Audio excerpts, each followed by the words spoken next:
ఆశ్చర్యకరుడైన దేవాతి దేవునికి వందనములు. ఆయన ప్రియబిడ్డలైన మీకు వందనములు.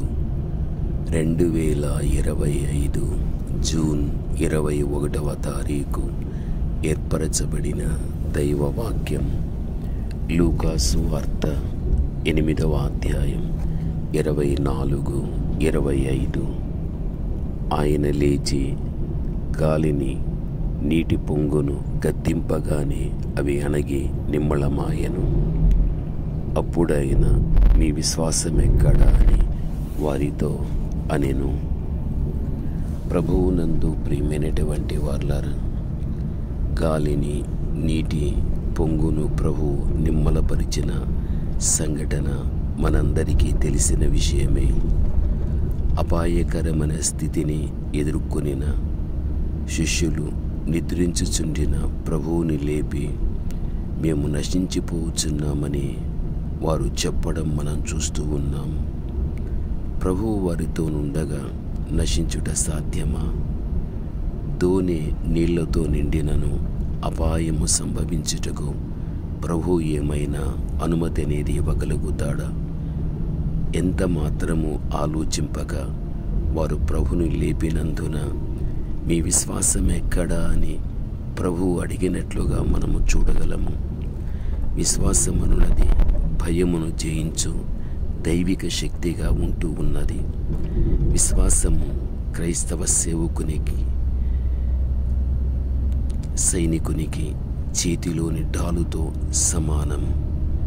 నిజమే, ఈ రోజున క్రైస్తవుడు ఒక సేవకుడుగా, ఒక సైనికుడుగా, ఒక భక్తిగా, ఒక విశ్వాసిగా జీవిస్తున్న కాలములో తన యొక్క జీవితంలో విశ్వాసం అనేటువంటి డాలు ఉంటున్నది అని ధైర్యం కలిగి ఎక్కడ కానీ కలవరపడకుండా ఉండాలి.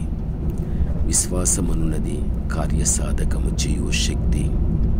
దానిని బలపరచుటకును విజయములోనికి నడిపించుటకును ప్రభువు తానే విశ్వాసము యొక్క వెనుక ఉంటున్నాడు అన్న విషయం మనం మరిచిపోకూడదు. అదే సమయమున భయము ఒక విరుద్ధమైన శక్తిగా ఉంటూ ఉన్నది. దాని వెనుక సాతాను మరియు వాని అనుచరులు కూడా నిలబడి ఉంటున్నారు. ప్రభువే వెలుగై ఉంటున్నాడు, అపవాది చీకటి అయి ఉంటున్నాడు. వెలుగు ప్రకాశించుట తోడనే చీకటి మొటుమాయమగుచూ ఉంటున్నది. నీతి సూర్యుడకు ప్రభు ఉదయించినప్పుడు భయపెట్టు పాతాళలోక శక్తులు సూర్యుని యొక్క వేడిమికి మంచు కరుగునట్లుగా కరిగిపోవును. భయపడకుము, నమ్మిక మాత్రం ఉంచుము అనేటువంటి మాట కూడా పదే పదే పరిశుద్ధ గ్రంథంలో చెప్పబడినట్లు చూడగలం. మార్కు 5:36 కానీ, లూకా 8:6లో కానీ. కావున దేవాతి దేవుడు మనకు వెలుగై ఉన్నాడు. అపవాది యొక్క చీకటిని ఆయన దూరం చేసే దేవుడై ఉంటూ ఉన్నాడు. ప్రభువునందు ప్రియమైన వాళ్ళరా, సూర్యుని యొక్క వేడిమికి మంచు కరుగునట్లుగా అదేవిధంగా మన చుట్టూ ఆవరించినటువంటి చీకటిని కూడా వెలుగయ్యున్న దేవుడు తరమగుట్టు వాడై ఉంటున్నాడు. గ్రహించాలి. విశ్వాసాన్ని బట్టి బలవంతులై ఉన్నవారు భయములన్నిటి నుండి జయము పొందుతూ ఉంటున్నారు. నీవు నమ్మినేడల దేవుని మహిమను చదువు అని యోహాను 11:40లో కూడా మనం చూడగలం.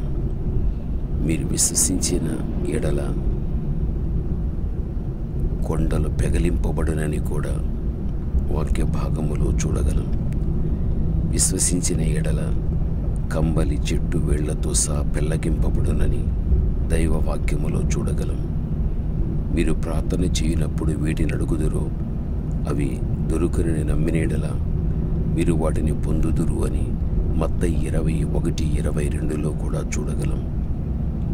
అంతేకాదు, హెబ్రీ గ్రంథకర్త విశ్వాస వీరుల సాహసకార్యములను గూర్చి 11వ అధ్యాయమందు సమకూర్చినట్లుగా మనము చూడగలం.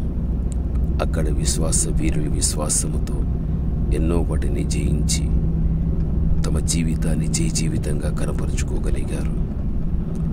ఈరోజు దేవుని బిడ్డలైన మనం విశ్వాసాన్ని కలిగిన వ్యక్తులుగా మనం ఉండాలి.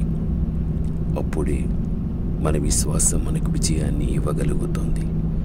ఎక్కడ కానీ అపనమ్మకం, అవిశ్వాసం అనేది జీవితంలో లేకుండా విశ్వాసముతో మన ముందుకు సాగిపోయిన వ్యక్తులుగా ఉండాలి. ప్రార్థన. పరమ తండ్రి అయిన మా దేవ, ఘనమైన మీ నామమునకు స్తోత్రములు చెల్లిస్తున్నాము. మీ మాటలు వినుచున్న మీ ప్రియ బిడ్డలను మీ చేతులకు అర్పిస్తున్నాను. దేవా, ఎక్కడ కానీ అపనమ్మకం, ఎక్కడ కానీ అవిశ్వాసం మీ బిడ్డ హృదయములలో ఎవరు కానీ చోటు చేసుకుని జీవితమంతా కలవరపడుతూ ఆందోళన చెందేంత పరిస్థితి సంభవించకుండా ఉండునట్లు మీరే తండ్రి ప్రతి ఒక్కరిలో కూడా విశ్వాసం అనేది నా తండ్రి మీరు అనుగ్రహించి, విశ్వాసము ద్వారానే తండ్రి సమస్తమైన వాటిని జయించుకుంటూ భవిష్యత్తు నడిపించుకునే కృప ప్రతి బిడ్డకు మీరు దయచేయండి. విశ్వాసముతో దేనినైనా మేము పొందుకోగలుగుతామనేటువంటి ప్రగాఢమైనటువంటి నమ్మకముతో ముందుకు సాగిపోనివ్వండి. బిడ్డలకు నేటి వరకు నిలిచిన సమస్య ఏది ఉండినా పరిష్కరించండి. మీ బిడ్డలు అనుకున్నవి ఏవైతే ఉన్నాయో అవి జరగనివ్వండి. తాము ఎదురు చూస్తున్న సహాయం ఏదైతే ఉన్నదో మీ నుండి పొందుకోనివ్వండి. ఇవన్నీ కూడా తమ విశ్వాసాన్ని బట్టి జరగటానికి ఒక్కొక్కరిలో కూడా విశ్వాసాన్ని మీరే స్థిరపరిచి బలపరిచి బిడ్డలు నడిపించమని యేసు నామములో ప్రార్థన చేస్తున్నాము తండ్రి. ఆమేన్.